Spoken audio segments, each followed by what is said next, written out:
Здравейте и добре дошли! Какво имаме днес? Нещо специално, как знаеме, Коледа е при нас, Нова година е при нас, една хубава полена буйка. Буйка с много различни, казваме гарнитури, различни и други рецепти. Нашата рецепта правиме малко по на италиански стил. Рецепт го имам от Тоскана, един мой приятел, и за това, айде да почваме да правиме нашата хубава полена буйка. Почваме първо с какво пълниме буйката.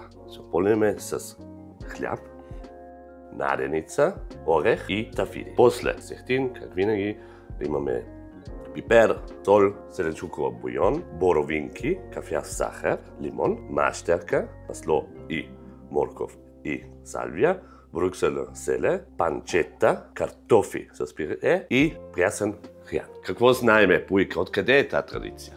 Колко знаеме? От Хенри VIII.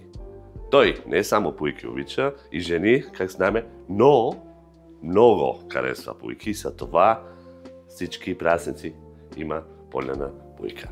Първо хляб ще го правиме на малки парчета. Да го пълнете хубаво, за това ще даваме един око. Колко масто имаме горе-долу, да не правиме и много повече, отколко трябва. Как виждате, тук винаги е по-добре да е пълносърност. Хляб. Да е хубав. И наденица, домашна, свинска. Ще го вземате така. Ще отвориме точно. И вътрешна кайма миксираме заедно с хляб. Перфектно. После казахме мащерка. Важно, мащерка винаги също дава тази точно малко екстра аромат. Какво липсва? Липсват орехи и стафиди. Стафиди имаме тук. Малко. Да, точно. И орехи само така. Няма нужда да са много малка парчета. Така са заедно. Добре. Сега го миксираме. Voilà. Точно. Да имам хубава смес. Всичко заедно. Перфектно. И направо вътре. Тук.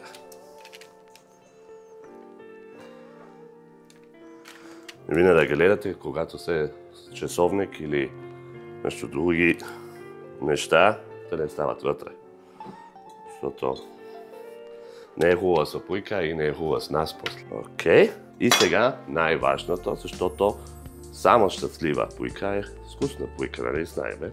Затова сехтин и сол правим малко хубав масаж. Така, всякъде да има точно така. И хубаво сехтин и масаж. Така. Да не е щастлива тази буйка, не знам кой е щастлива. Всякъде да после става хубава крупкава. Сега форма. Правихме малко още преди, 180 градус, 3 часа. Тук горе-долу имаме 5 кила, 5600.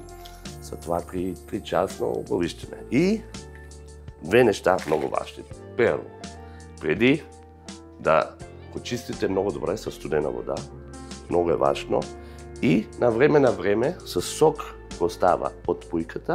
Всеки половин час, 40 минути, малко нагоре, така и става още по-крупна. Върши масаж, следва много добре. Айде, в форма. Сега нашата буйка е на спа център за 3 часа. Ние продължаваме с нашето пюре. Пюре с картофи. Приготвихме малко тук селери и картофи. Мачках. Добре. Да стават така хубаво пюре. Заедно с селери, разбира се. Какво имаме нужда? Имаме нужда хрен. Хрен. Айде, видим да го чистим малко. Ей, вола. И направо вътре в пюрето. Знаете, хрян е доста така лютиво. Затова, кой иска по-вече, по-малко. Сега го миксираме заедно. Хубаво. Кой имаме нужда сега? Две неща. Сметана и масло. Малко сметана. Кой не обича сметана, прясно мляко, пак свърши работа. Гледайте, бъркаме хубаво. И разбира се, сол. Гледайте, перфектно. Добре, готово сме това. Айде да продължаваме с брюкселско селе.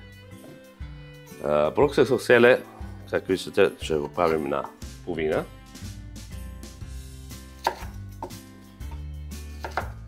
Го чистаме листата, го са навън.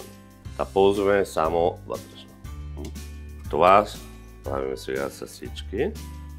Но важно е, и това наистина е типично италианска рецепта, с панчета. Знаете, панчета е панча, е част от стомах. Затова панчета. Малко по-италиански. Как вижте тук, го чистим малко. Окей. Или оставяме тук, защото почваме в тиган първо с панчета. Панчета има много хубава маслина от себе си. Та маслина после ние го ползваме направо с брюкселско селе. Та нямаме нужда още да слагаме олио, масло или какво е. Гледате. Така трябва да е. Това не е пекон. Панчета. Много хубаво. Добре. Правиме така. И първо на шайби. Така. Е така.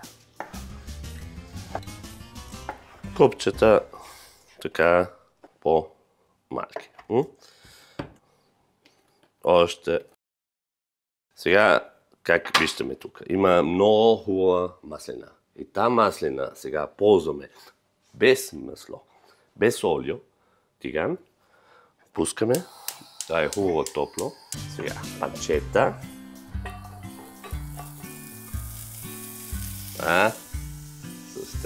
Точно това. Точно така. Панчета, как виждате тук, маслина, сега точно се вършат. И точно това вкус имаме нужда после с нашето брюкселско селе. И ставаме после една кухна картия и сме готови. Страшна хубава маслина. Го правиме тук. Точно така. Малиме малко. И сега нашето селе. А сега ще правим само малничко. Точно. Ще става така малко кафявички. Много приятно. Виждате тук. Точно. Така кафявички. Малнички са това много бързо готово. Сега заедно пак правиме панчетата.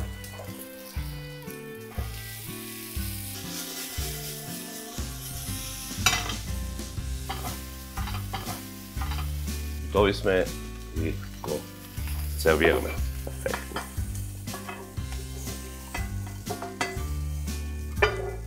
Нашата пуйка роси още на спа-център. За това ние приготвяме нашите моркови с прясна салвия, много важно. Така само всякъде лекичко. После моркови ги го правиме в тиган, масло, салвия и стават така много карамелизирани. Точно отиват с нашата пуйка. Един път наполовина. Ползваме време малко да топлиме тиган. Първо масло. Точно. Сега моркови. Малко кафява сахар да ги карамелизираме. Малко сол. Казваме преди от турски. Малко сехтин. Черен пипер. Буян. Точно това искам да има. Оставяме малко да се редуцира буян. И после накрай още масло и салвия да дава точно така специален вкус. Как казваме, още малко. Комачка малко са така ароми още повече слизат. Точно така. Гледате. Готови сме. Как виждате, карамелизиране от масло заедно с салвия, сехтин, кафяв сахар. Перфектно. Какво остава за нас? Боровинките, защото нашата пуйка Роси, какво ви чака тук, още малко, иска и нещо сладко. Затова поправиме боровинки с кафяв сахар, малко лимон и едно много малко така сол. Добре. Първо боровинки. Така, миксираме. Сахар. И лимон. Даваме малко време да се карамелизира. Така. И още малко. Перфектно. И така. Точно така. Става червено. Разбира се, взема свят. Се редуцират лекичко. Вижте, сега. Точно така. Готови сме. Хайде, да спреме. Ще сервираме. Ууу, гледа. Йеп. Това е. Нашата пуйка Роси е тук. Спа център. 3 часа. Изглежда много добре. Перфектно правена. Хубав сок има всякъде. Хайде да го сервираме на нашата хубава коледа маса. Хайде! Приятели, готови сме. Гледайте какво красота. Имаме нашата пуйка Роси.